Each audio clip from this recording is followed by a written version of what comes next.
말씀은 비판을 받지 아니하려거든 비판하지 말라. 너희가 비판하는 그 비판으로 너희가 비판받을 것이요 너희가 헤아리는 그 헤아림으로 너희가 헤아림을 받을 것이니라. 결국 비판에 대한 말씀입니다. 그런데 이 비판이 어렵습니다. 일단 비판하지 말라고 비판을 해야 되잖아요.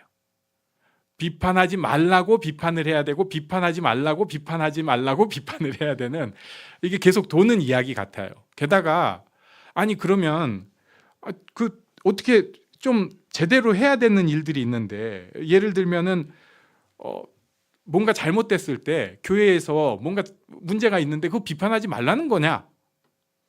예수님이 그런 말씀을 하신 것이냐? 그런 거는 아닐 텐데. 그래서 이런 것을 조금 생각해 가면서 오늘 비판에 대해서 제가 말씀을 준비했습니다. 일단 비판에 대해서 생각하기 위해서는 예수님께서 도대체 어떤 사람들을 앞에다 놓고 비판하지 말라고 했을까? 명확한 대상이 있는데 그게 바리새인입니다. 누가복음 18장 보면은 바리새인과 세리의 기도가 나오죠. 이 바리새인이 서서 따로 기도하면서 이야기합니다. 하나님, 난 다른 사람들 곧 토색 불이 간음을 하는 자들과 같지 아니하고 이 세리와도 같지 아니함을 감사하나이다. 서서 따로 기도하는 사람입니다. 나는 저 사람들이랑 달라. 급이 달라. 나는 저 사람들이랑은 달라. 지금까지 배워오고 훈련받은 환경이 있어서 나는 저것들이랑은 그래도 다른, 나는 다른 부류의 사람이야. 구별 짓는 거예요.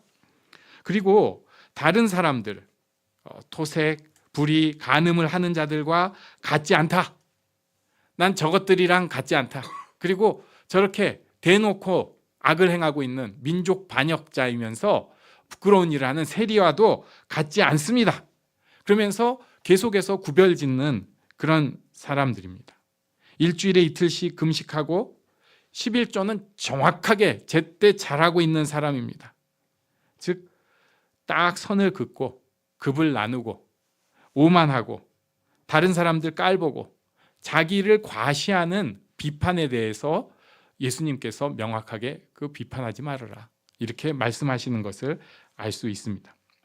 일단 우리가 생각할 수 있는 게 있어요. 이렇게 비판하는 사람은 신앙이 자라지를 못합니다. 정죄와 분노는 하나님 앞에 가까이 하기가 어렵기 때문에 그렇습니다. 내가 정죄감, 분노감을 가지고 있으면 하나님 앞에 가까이 할 수가 없어요.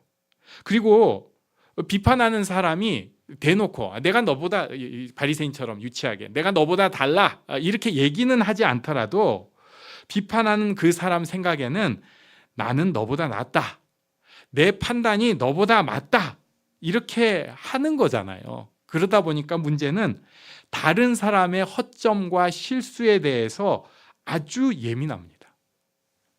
다른 사람한테 촉각을 세우고 있습니다. 그러면서 자기 실수에 대해서는 침묵합니다. 언제나 타인의 행동에 대해서는 신경을 세우고 있습니다. 끊임없이 자기 보호를 하고 남을 공격하려고 하는 것, 바리새인의 태도입니다. 즉 비판하지 말라 예수님께서 말씀하신 것은 불의를 못 본 채 하라거나 잘못을 못 본 채 하라 이런 게 아니고요. 독선적인 태도로 비판을 위한 비판이나 자기를 숨기기 위해서 남을 공격하는 거, 그런 거 하지 말아라 하는 것임을 알 수 있습니다. 여기서 우리가 또 생각을 해봐야 될 게 있습니다. 우리가 열심히 잘하려고 하는데 왜 우리가 신앙이 계속 제자리 잘하지를 못하는가? 보통은 가장 기본적으로 두 가지를 생각하는데, 첫 번째는 죄입니다. 꼭 끊어야 할 죄가 있는데 하나님께서 마음에 도전을 분명히 주셨는데도 그 죄를 끌어안고 가는 사람이 있습니다. 어떻게든 그 죄 끊어내야 됩니다. 끊어내야 됩니다. 두 번째가 남을 정죄하고 비판하고 있을 때 잘하지 않습니다. 비판의 독, 비판의 정죄가 자기를 죽입니다. 남을 죽이는 독을 발산하는데 그 독에 자기가 먼저, 자기가 스스로 죽는 거예요. 그러면서 자기는 몰라요, 또 그런 줄.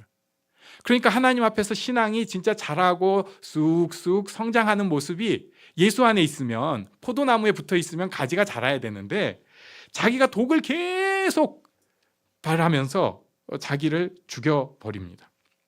또 여기서 우리가 한 가지 더 볼 것은 하나님의 비판과 인간의 비판을 비교해야 합니다.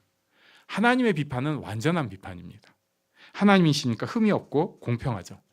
그러나 인간이 하는 비판은 완전하지 않습니다. 그 사람이 비록 선하고 의롭더라도 인간 자체가 불완전하기 때문에 그 비판은, 그 정죄는, 그 심판은 완전하지 않을 수밖에 없어요. 부분에 있어서는 분명히 옳은 것일 겁니다. 그러나 전체는 틀릴 수밖에 없다는 것입니다. 정의를 이야기합니다. 때로는 사람이 불의를 부수기 위해서 폭력을 쓰기까지 합니다. 그렇다면 폭력이 정당화되나요? 그 사람은 그 폭력에 대해서 하나님의 심판을 받아야 합니다. 많은 사람이 그 사람에 대해서 선하다고 할지라도 하나님, 완전하신 하나님은 동의하지 않으시는 면이 있다는 것입니다. 사람은 죄인입니다. 숨길 수 없는 죄인입니다. 우리는 오만과 편견을 가지고 있고요. 이기적인 동기, 욕심을 가지고 있습니다. 어떤 사건에는 옳아요. 그러나 인간은 불완전하고 완전하다는 착각을 가지고 또 사는 불완전한 존재입니다. 그러다 보니까 듣고 느끼는 것, 정보의 처리에 오류가 있을 수밖에 없고요. 심지어 화내고 욕하고 비판했는데 사실이 아닌 경우도 있습니다. 게다가 우리는 다 죽습니다. 병듭니다. 한계가 있을 수밖에 없어요. 불완전하다는 거예요. 또 인간은 환경 영향을 다 받습니다. 개인마다 다 다르죠. 어떤 사건에 대해서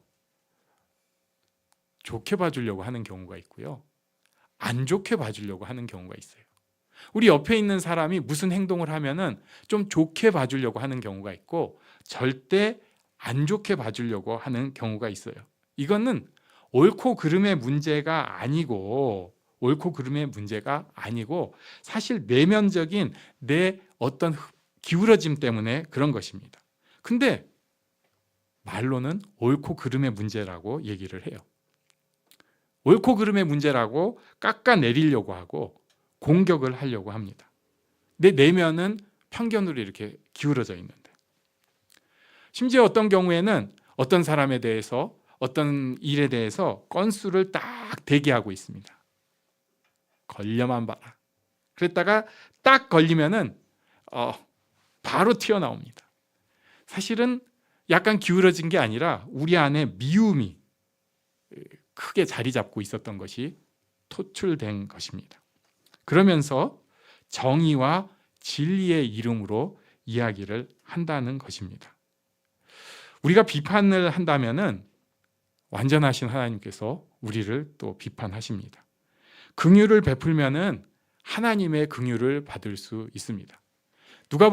마태복음 6장 12절, 여기 주기도문의 하나죠. 우리가 우리에게 죄 지은 자를 사하여 준 것 같이 우리 죄를 사하여 주옵시고, 우리가 긍휼을 베풀면 하나님께서 우리를 용서해 주시고 긍휼을 베풀어 주십니다. 그래서 우리가 여기서 생각을 해볼 게 있습니다. 우리는 비판하기 위해 부름받은 사람이 아닙니다. 비판하라고 태어난 사람 아니고요. 특히 하나님의 이름으로 정죄하고 욕하고 비판하는 것은 굉장히 조심스럽게 해야 하는 것입니다. 하나님 아버지의 심정은 심판과 정죄가 아니라 기본적으로 사랑과 용서가 하나님 아버지의 심정입니다.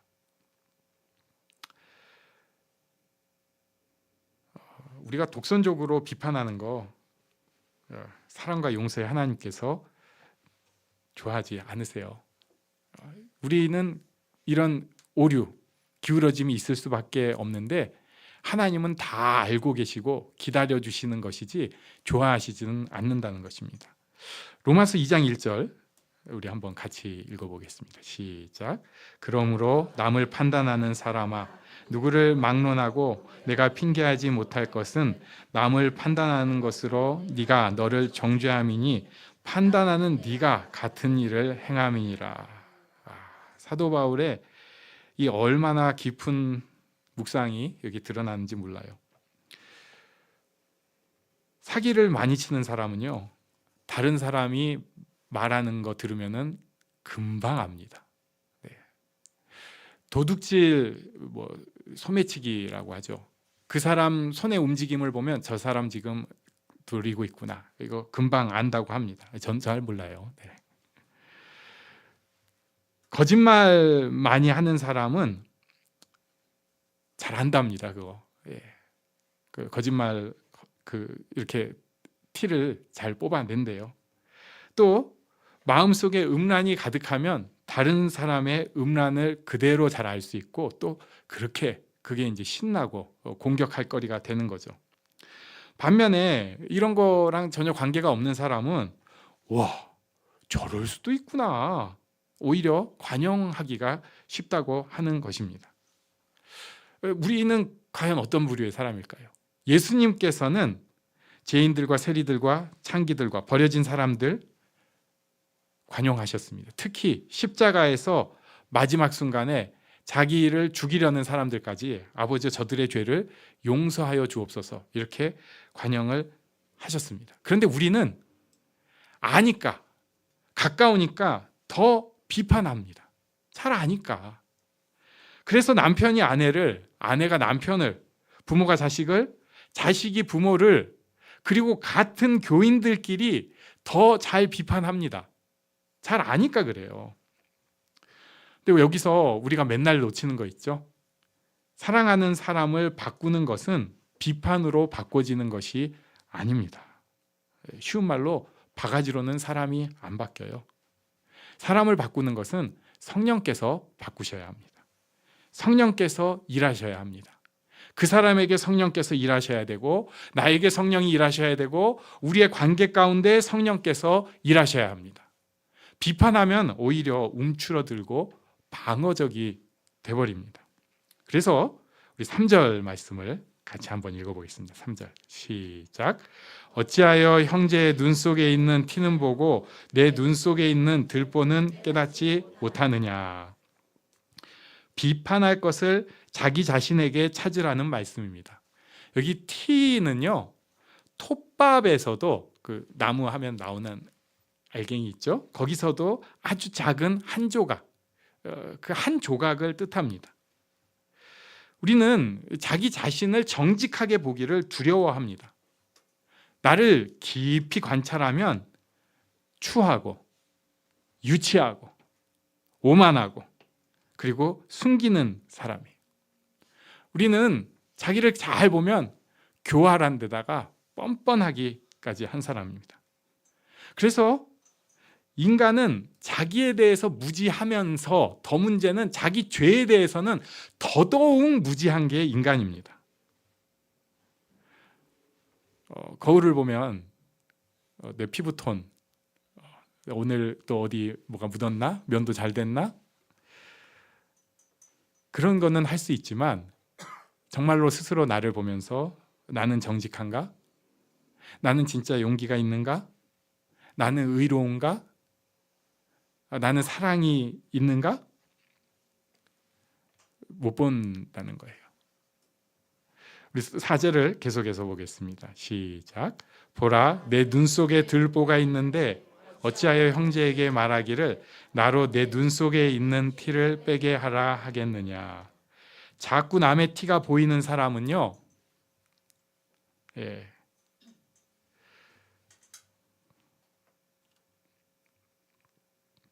그 사람은 티가 아니라 들보가 있는 사람입니다. 조금 배우고 알고 나면 할 말이 많아지는데, 그러니까 남의 티가 자꾸 보이는데 사실은 그런 말이 많아지려고 하는 사람, 누구한테 이렇고 누구는 저렇고 하는 사람, 들보가 있는 사람입니다. 교회에서 누구에게 이러쿵저러쿵 하는 사람, 가정에서도 이렇네 저렇네 하는 사람, 그 사람은 꼭 생각해야 됩니다. 너는 티가 아니라 들보가 있다. 들보부터 좀 신경을 더 써라. 우리 5절 결론 말씀을 같이 읽겠습니다. 5절 시작. 외식한 자여 먼저 내 눈 속에서 들보를 빼어라. 그 후에야 바퀴 보고 형제의 눈 속에서 티를 빼리라. 아멘. 왜 티가 보입니까? 내 들보 때문에. 왜 티가 보입니까? 내 들보가 있으니까. 사랑이 아니고 티를 보는 것은 사랑이 아니고 들보 때문입니다. 내 안에 들보가 있다는 증거라는 거예요. 티를 빼려고 하려면 그 사람 눈 더 감습니다. 다른 사람 허물 거치는 것 사실 못합니다. 자기 허물, 자기 들보부터 봐야 합니다. 그리고 또 놀라운 게 있는데요. 내가 그 사람의 티 때문에 그 사람을 위해서 기도하고 그리고 내 들보가 빠지잖아요. 그러면 그 사람 티도 저절로 빠집니다. 성령께서 역사하시는 거예요. 내가 하는 게 아닙니다. 물론 특별한 경우에 성령께서 내게 입술을 열라고 하실 때도 분명히 있습니다. 왜냐하면 우리 가족에게 사랑하니까, 우리 교회에서 사랑하니까. 입을 열라고 하시면 순종하고 해야 될 거예요. 그러나 먼저는 그의 티가 보이는 내 들보를 빼야 하는 게 우선입니다. 자기 들보를 빼내는 그때 그 사람 티도 빠지고요. 그리고 하나님께서 나를 도구로 쓰셔서 간혹은 그 티를 빼는 도구가 될 수도 있다는 것입니다. 성령께서 하셔야 합니다. 예수님께서는 불의를 용납하신 분이 아니에요. 뭐 비판하지 말라고 했다고 해서 그냥 다 넘어가거나 그래서 사람들한테 좀 권력을 가진 사람들한테 아부하는 그런 분이 아니셨습니다. 가만히 계시지 않았고요. 그래서 우리가 볼 때 좀 이상한 행동들도 하셨습니다. 그러나 우리가 알죠? 예수님은 독선적인 그런 비판, 편견을 하신 것이 아니라, 편견으로 비판한 것이 아니라 끝까지 사랑으로 그 사람들을 대하셨습니다. 우리도 가장 기본인 사랑이 있기를 원합니다. 예수를 믿는 사람은 기본적으로 우리 안에 사랑이 가득해야 합니다. 다른 사람에 대해서 어쩌고 저쩌고? 아니요. 다른 사람을 사랑하는 사람이 먼저 있어야 됩니다. 그리고 나 자신에 대해서도 하나님의 사랑으로 나를 사랑하는 그 사랑이 있어야 됩니다. 그냥 나 보면은 두려우니까 피해버리고 나를 그냥 방치해버리고 이것은 예수 믿는 사람이 할 도리가 아닙니다. 나를 들여다볼 줄 알아야 돼요. 심지어 내 죄를 볼 줄 알아야 됩니다. 그리고 그 죄까지도 사랑하신 예수님의 큰 사랑을 알아야 돼요. 난 죄 많으니까 그냥 버릴래요. 전 끝났어요. 이거 절대로 아니에요. 끝나지 않았습니다. 하나님께서 나를 포기하지 않으셨는데 왜 포기를 합니까? 하나님께서 그런 죄 많은 나를 다 알고 사랑을 하시는데 내가 왜 그걸 두려워하고 내 죄 보기 싫어하고 피해버리려고 합니까? 오히려 하나님께서 주실 때 성령을 통해서 거울을 보는 것 같이 나를 비춰보고 가끔은 섬뜩하게 놀래기도 하고 어떨 때는 눈물이 줄줄 날 때도 있지만 그래도 그 과정을 통해서 하나님의 사랑으로 그런 나를 또 돌봐야 합니다. 그리고 그런 나를 돌보는 마음, 내 들보를 빼내는 마음이 있을 때 내 주변에 있는 사람들의 티도 빠지고 하나님의 사랑, 예수 그리스도를 통해서 주신 사랑이 우리 가운데 크게 넘칠 줄로 믿습니다. 이 축복이 우리 모두에게 특히 우리 가정 가운데 있기를 간절히 바랍니다. 아멘. 우리 잠시